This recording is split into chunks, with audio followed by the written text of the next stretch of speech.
Olá! Um dos projetos mais polêmicos em tramitação na Câmara dos Deputados é o que cria normas para a regularização fundiária no país. Em um momento aí em que o Brasil é questionado internacionalmente por ações em relação ao meio ambiente e para o desmatamento. O PL 2633 nasceu após a polêmica medida provisória 910, que ficou conhecida aí como MP da grilagem, perder a validade antes de ser votada. Deputados trabalham para tirar a pecha que liga as duas propostas e buscam um acordo para votar o PL nesta semana. Por isso, no Papo com o Editor, o broadcast político conversa com os deputados Zé Silva, do Solidariedade de Minas Gerais, que é da bancada ruralista e é autor desse projeto, o deputado Marcelo Ramos, que é o relator da proposta, e o deputado Rodrigo Agostinho, que é o presidente da Frente Parlamentar Ambientalista. A repórter Camila Turtelli, que é setorista da Câmara dos Deputados em Brasília. Deputados, muito obrigado por nos atender. Eu queria começar com o deputado Zé Silva. Deputado, quais as diferenças entre a MP da grilagem, conhecida como MP da grilagem, e esse projeto de lei que procura separar as duas coisas, né? Procura tirar uma pecha entre as duas coisas? Bom, depois de fazer uma análise minuciosa das informações públicas do INCRA, com a ajuda de muitas organizações, destacando a coalizão Floresta, Clima e Agricultura, também um conjunto de universidades, destacando a Universidade Federal de Minas Gerais, também os próprios técnicos do INCRA, os técnicos ligados à assistência técnica e extensão rural. Eu tomei 3 medidas que, para mim, são fundamentais para levar uma mensagem diferente para o mundo, especialmente para o Brasil. E essa mensagem é o seguinte, de que não compensa mais, depois que essa lei ser aprovada e o governo cumprir a lei, ocupar terras públicas no Brasil.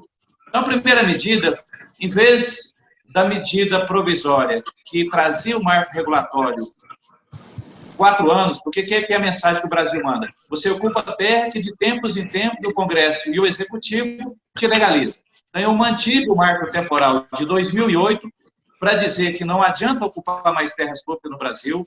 Em relação aos módulos, fazendo uma análise minuciosa, também tomei a medida de facilitar a regularização de até um módulo fiscal, que isso representa 70% dos 110 mil pedidos que já tem do INCRA com georreferenciamento, e até 6 módulos fiscais, porque atende 92% desses inscritos para regularização, com 47% da área. E mandando um recado para os outros 8%, que representa 53% dos inscritos, mais quase 9 milhões de hectares, que para serem regularizados precisa da vistoria prévia presencial do técnico do INCRA. E até 6 módulos fiscais permitia a regularização fundiária, mas com 10 travas. Por exemplo, ter o CAR ativo, não ter mais de uma escritura, não ter nenhum problema trabalhista nem ambiental. Então, colocando essas travas, que além de permitir o sensoriamento remoto, garantir também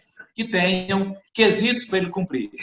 E a outra medida é que no relatório da comissão mista, desse período do marco regulatório para cá, esses que estão na terra poderiam participar da licitação e ter direito de preferência. Nós também tiramos esse direito de preferência. Então, com isso, resumidamente, são as principais diferenças do meu PL, que foi melhorado, inclusive, pelo deputado Marcelo Ramos. Houve uma participação muito efetiva também da bancada ambientalista, também faço parte, a minha luta no Congresso Nacional é em defesa da regularização fundiária e da agricultura familiar, até porque eu falo, o agricultor, o produtor rural, o proprietário que não tem o documento da terra, ele é um sem governo, sem Estado, é como um cidadão que não tem identidade de CPF. Então, basicamente, essa é a mensagem que nós queremos passar para o mundo, com segurança jurídica.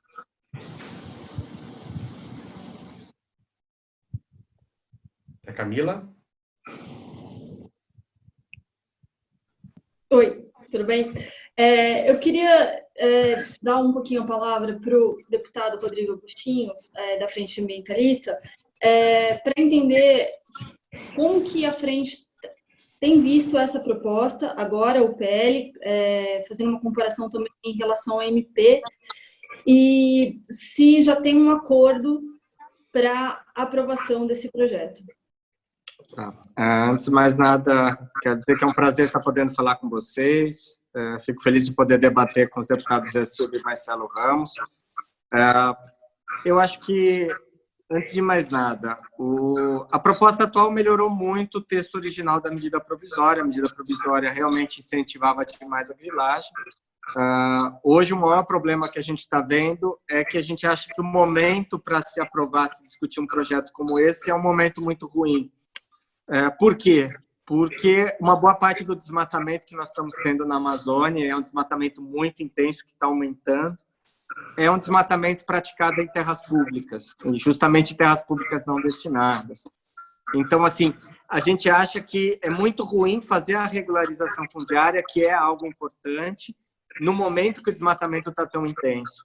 A gente tem máfias enormes de empresas de loteamento, loteando terras públicas e vendendo essas posses em boa parte da Amazônia. A gente viu esse final de semana o caso específico de Rondônia, envolvendo um deputado estadual lá de Rondônia que estava grilando uma reserva extrativista. Então, assim, a gente tem detectado situações de 30, 40, 50, até 100 mil hectares. Eles pegam uma grande gleba pública, picotam em lotes no tamanho do módulo fiscal permitido para regularização fundiária e saem vendendo essas posses precárias. Então, assim, a gente gostaria de ver, de maneira muito concreta, um congelamento do desmatamento. O ano passado nós perdemos 1.200.000 hectares de floresta, quase tudo na Amazônia e no Cerrado, e uma boa parte disso em terra pública, né? A gente não percebe por parte do governo. A gente tem um secretário de regularização fundiária, o Naban Garcia, que é um cara que, historicamente, a vida dele foi uma vida dedicada à ocupação de terra pública. Ele é um pecuarista que se especializou nisso na região do Pontal do Paranapanema, depois na região de Sorriso, no Mato Grosso. Então, assim, a gente não está vendo uma narrativa do governo diferente. Regularização fundiária é muito importante, sim. Precisa começar pelos assentamentos do governo federal e dos assentamentos estaduais, mas não algo feito sem controle, sem uma política pública. Até agora, o governo não disse qual vai ser a política pública. O governo fica trabalhando o tempo todo para aumentar o tamanho dos módulos fiscais, para regularizar os grandes, em vez de resolver o problema da maior parte dos assentados que estão numa situação muito difícil. Então, por isso que os ambientalistas vêm lutando contra. A gente defende regularização, a gente acha que o texto já melhorou muito. Tanto o autor do texto, o deputado Zé Silva, quanto o deputado Marcelo Ramos fizeram um trabalho muito importante, é preciso reconhecer isso.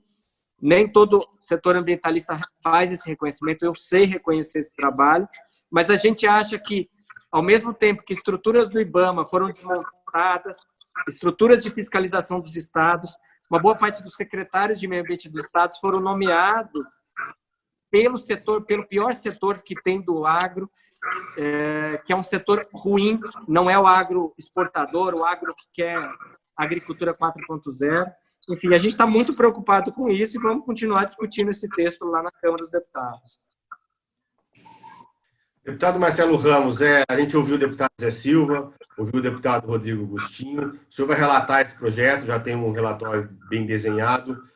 O que a gente pode esperar? É possível esse projeto ser votado na Câmara essa semana? Em relação ao que o deputado Rodrigo Agostinho falou, desse momento ruim, pode prejudicar uma votação desse projeto ou não? Dá para dar um acordo e uma negociação capaz de fazer com que a proposta seja votada essa semana, deputado? Bem, primeiro eu quero agradecer a oportunidade de dialogar com o deputado Zé Silva, com o deputado Rodrigo Agostinho, que tem tido posições sempre muito firmes, mas muito ponderadas e respeitosas. Isso qualifica muito o nosso debate e nos faz avançar. Eu acho que o deputado Zé Silva destacou 3 aspectos fundamentais do projeto. Primeiro, são as travas muito claras no que diz respeito ao combate à grilagem. 2 delas são fundamentais. A primeira, a manutenção do marco temporal em 2008, o que, inclusive, cria trava para a denúncia que o deputado Rodrigo Agostinho faz. Quem está loteando terra, quem está pegando grandes glebas e partilhando hoje para vender, não pode regularizar, porque é preciso a demonstração da posse desde 2008. Além do mais, não basta a posse mansa e pacífica. A posse tem que ser mansa, pacífica e produtiva.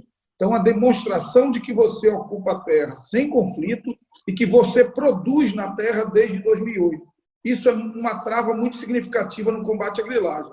E a medida fundamental, incluída pelo deputado Zé Silva, confirmada no relatório, que é nas terras que serão leiloadas, aquelas ocupadas após 2011, não dá o direito de preferência para o invasor. Isso seria um absurdo. Isso sim seria estimular a grilagem.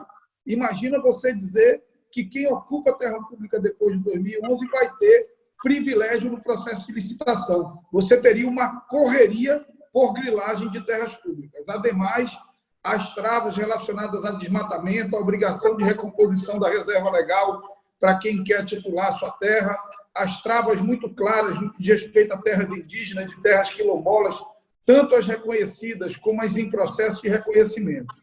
Dito isso, eu considero aqui algumas coisas importantes. Primeiro, algumas sugestões que foram incluídas no processo de debate.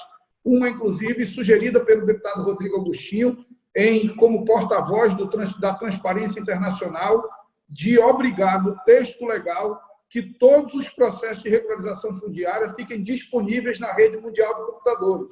Nós vamos acatar essa sugestão do deputado Rodrigo Agostinho, será uma inovação no texto final do relatório. Uma sugestão do deputado Camilo Capiberibe, o texto já proíbe a titulação em nome de quem foi condenado por trabalho análogo ao escravo, e agora nós vamos proibir também a titulação por quem tem condenação por crime de grilagem. Então, essas travas estão cada vez mais rígidas em relação ao texto original da Lei da Terra Legal. Lembrando que o que nós estamos fazendo é uma atualização da Lei da Terra Legal. Quero registrar, e já fez isso o deputado Zé Silva, mas eu acho que vale a pena dizer de quem nós estamos falando. Nós estamos falando, até 6 módulos fiscais, de 109 mil pedidos de regularização fundiária junto ao INCRA.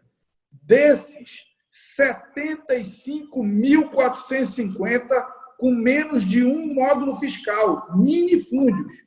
27.491 de 1 a 4 módulos fiscais, pequenas propriedades.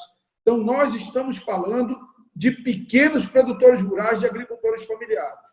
Já há, vamos dizer, um avanço no que diz respeito ao diálogo. Nós sabemos das restrições que o setor ambientalista ainda tem, mas eu quero crer que nas próximas semanas o projeto deve voltar à pauta na Câmara dos Deputados.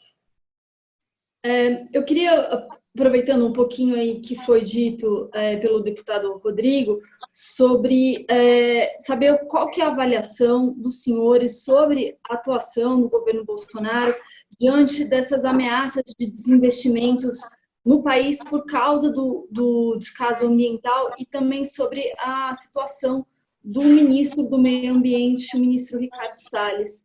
Queria começar ouvindo pelo deputado Zé Silva sobre como que ele vê essa questão. Bom, primeiro, é como se fosse, como diz o poeta, né? A lição a gente sabe de cor, só falta aprender. Nós já estamos fazendo esse alerta há muito tempo de que o mundo só vai comprar produtos de qualquer país do mundo em cadeias produtivas livres de desmatamento, livre de ocupações ilegais, e o Marcelo e eu estivemos com o vice-presidente da República levando essa mensagem de que o INCRA, só de arrecadação do CCIR, que é um documento que ele emite, dá 1.722 no ano de 2019. Então, nós levamos a proposta para o vice-presidente Mourão da contratação de pelo menos 500 técnicos e fazer um mutirão para resolver essa situação. Então, só a lei não vai resolver, falta decisão política. Em relação ao ministro do Meio Ambiente, com certeza, a narrativa que ele colocou naquela reunião presidencial é totalmente dispensável. É preciso, sim, que o Ministério do Meio Ambiente tome medidas juntamente com o Ministério da Agricultura. Tanto é que ele, junto com a ministra Tereza Cristina e o vice-presidente, fizeram essa interlocução com os fundos globais de investimento, no sentido de que não basta só a lei, é preciso medidas concretas, tanto do ministro do Meio Ambiente, mas também do governo como um todo. Não pode deixar o INCRA, o IBAMA, o ICMBio com a atual situação que eles estão. Então, para mim, a atuação que o ministro, aquela é dispensável, E o que ele precisa fazer é exatamente fortalecer esses órgãos. E, para mim, é contratar 500 funcionários. E a ANATEC, a Agência Nacional da Assistência Técnica e Extensão Rural, ela não precisa fazer concurso público. Levamos essa proposta, basta ela credenciar, tanto pelo Ministério do Meio Ambiente ou do INCRA, e colocar esses profissionais para fazer a regularização. Não tem outra saída. Não adianta a gente ficar fazendo reuniões de narrativas com ninguém. O mundo inteiro não vai entrar nessa onda de que só aprovar a lei vai resolver. Não, é preciso ter uma ação concreta de uma política pública de regularização. Queria ouvir a opinião do deputado Rodrigo sobre essa questão. As estruturas que a gente tem no Brasil já eram estruturas precárias. As estruturas que o INCRA, que o IBAMA, que o ICMBio, que a FUNAI possuíam já eram estruturas precárias. Essas estruturas passaram por uma série de transformações recentes e que acabaram desmontando a sua capacidade de articulação e de, efetivamente, combater o desmatamento ilegal. Com isso, a gente está pagando um preço muito caro, porque o mundo inteiro já entendeu que o único caminho que existe para o desenvolvimento é o caminho da sustentabilidade. Países europeus estão com metas, inclusive, negativas de emissão de carbono atualmente, de acordo com o Acordo de Paris. Então, de maneira muito clara, ou o Brasil faz a sua lição de casa, interrompe esse ciclo de desmatamento pesado e faz uma ação concreta de desenvolvimento sustentável na Amazônia, ou a gente vai pagar um preço muito caro. Isso que os investidores estão colocando não é um blefe, pelo contrário, o mundo está com dinheiro muito contado agora para investir no pós-pandemia e eles vão preferir investir em países que já fizeram sua lição de casa. O Brasil desmata hoje 8 vezes mais do que o segundo colocado, que é o Congo, 12 vezes mais que o terceiro colocado, que é a Indonésia. Nós estamos, ao mesmo tempo que a gente é o país que tem a maior floresta tropical do mundo, a gente é o país que mais destrói. E não dá para continuar com esse tipo de perspectiva. No caso específico do ministro do Meio Ambiente, ele não reúne condições para continuar. Não existe mais diálogo nenhum entre o Ministério do Meio Ambiente e os setores mais que lutam e que trabalham pelo meio ambiente há muito tempo. Sem diálogo não é possível construir política pública.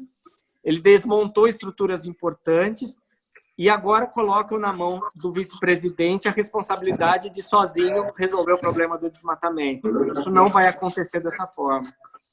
Nós entendemos que precisa ter uma mudança e nós precisamos de políticas públicas concretas para que, de fato, isso aconteça.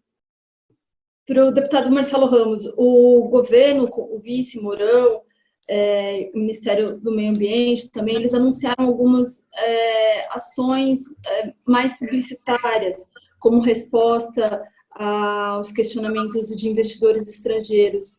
O senhor acha que essas ações são efetivas? Elas podem ajudar a manter ou barrar uma possível fuga de investimento no setor? Eu primeiro quero dizer que nesse tema tenho absoluta concordância com o deputado Rodrigo Agostinho. Não dá para negar o atraso da política ambiental do atual governo, não dá para negar a absoluta incapacidade do ministro do Meio Ambiente de dar respostas que o país precisa para tranquilizar investidores nacionais e internacionais. Ademais, nós precisamos ter clareza, e eu acho que boa parte do agro brasileiro já tem, de que a Amazônia é o selo do agro brasileiro exportador. Sem a Amazônia, não há agro brasileiro exportador, porque as retaliações serão muito duras. E eu acho que a frase da ministra Tereza Cristina, ela foi muito simbólica, quando ela disse, abro aspas, o agro não precisa da Amazônia. O agro precisa da Amazônia em pé. O agro não precisa da Amazônia para transformar em plantação ou em pasto. Acho que o governo federal faz uma transição diante dessa incapacidade do ministro Ricardo Salles de dialogar com esses setores ambientalistas, faz uma transição da política ambiental para o Conselho da Amazônia, coordenado pelo vice-presidente Mourão, que me parece ter uma posição mais equilibrada do que o ministro Ricardo Salles, mas é óbvio que só palavras não serão suficientes para dar tranquilidade a esses investidores internacionais e tornar o Brasil novamente um país confiável do ponto de vista ambiental. Eu só acho, e o deputado Rodrigo Agostinho é daqueles que não fazem essa vinculação direta, que é um equívoco vincular o atual crescimento dos índices de desmatamento à regularização fundiária. Pelo contrário, talvez a falta de regularização fundiária seja um estímulo ao desmatamento descontrolado que existe hoje na Amazônia. Se nós tivermos uma lei bem ajustada, com travas muito rígidas, a regularização fundiária pode ser um instrumento fundamental de proteção da Amazônia. Bom, o nosso tempo é curto. Eu queria agradecer imensamente a presença de todos os deputados, deputado Zé Silva, deputado Rodrigo Agostinho, deputado Marcelo Ramos, nesse debate aí que falou sobre a regularização fundiária, o projeto de regularização fundiária e os entraves do país aí para poder conter o desmatamento e dar uma resposta para os nossos clientes, né, do agronegócio, internacionais, enfim, para o mundo inteiro, sobre o desmatamento na Amazônia. Queria agradecer muito a Camila Turtelli, a companheira, né, a repórter de Brasília, setorista da Câmara dos Deputados. Queria agradecer o Cláudio da Luz, que está fazendo a nossa ponte. E agradecer a todos aí e até o próximo Papo com a Editora aqui no podcast político. Obrigado, gente. Muito obrigado. Obrigado, gente. Muito obrigado pelo debate, hein? Abraço, Obrigada. gente.